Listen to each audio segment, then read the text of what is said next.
বড় ভাই, বাবা টাকা থাকলে দেন তো। আওলাদ শনিবারের দিন লিয়েন, মানে না বাদাম লিব এর সাথে সাথে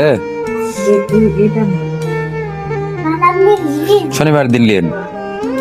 দর্শক, কফির বেচা কিনা কম হওয়ার কারণে আবারও আমার পুরাতন ব্যবসা বাদামের ব্যবসা, কফির পাশাপাশি বাদামও কিন্তু আমি আজকে কিনতেছি।